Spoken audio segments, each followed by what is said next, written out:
Hello, this is Elizabeth Minkeely, today reporting from Umbria, where we're visiting a frantoio, or an olive mill. And this is an olive mill that's near our house in Todi, and we're starting outside. You can see the trucks are loaded up with crates, and the crates are loaded up with olives.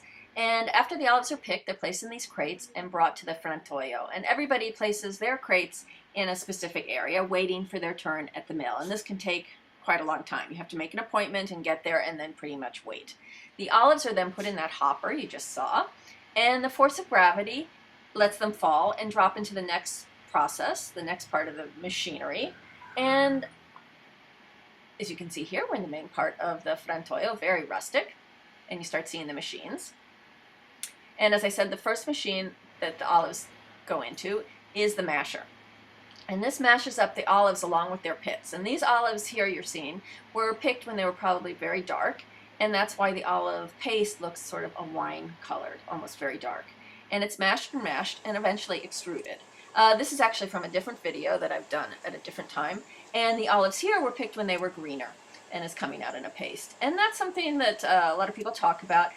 The local farmers like to pick later in the season when the olives are more mature because you get a higher percentage of olive oil per weight, but olive oil isn't as high a quality. If you pick earlier in the season when the olives are bright green, you get less oil but a higher quality oil. So it's sort of a decision, a personal decision that everybody has to make. But as you see here, the olive paste is being extruded onto these mats one at a time, and the mats are piled up on top of each other, and when they have a few mats here, they're going to be lifted. I'll see in a second.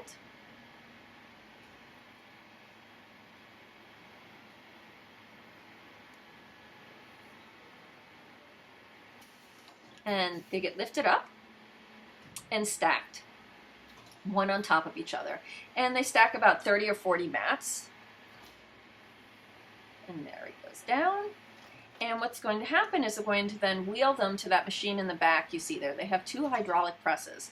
And slowly but surely the weight is applied and the pulp is pressed until the oil comes out. But it's not really oil at this point. It's more like olive juice. And that's the thing with olives, it's a lot more water than actual oil. And you see here it's coming out. And at this point it's probably about 12 to, I don't know, 14, 15% oil, and the rest of it's water. And it's all coming out, and it's being collected at the bottom. You can see that there. That's not oil. That still has to be processed. And by process, see there, here it is coming out much faster under the pressure of the hydraulic press. And from here it goes into a centrifuge, and the force of the centrifuge separates the water from the oil. So eventually you have a lot of water coming out at one end, and this trickle of lovely, green olive oil coming out the other end. And the olive oil can vary in color, just like the mash. This one is kind of golden.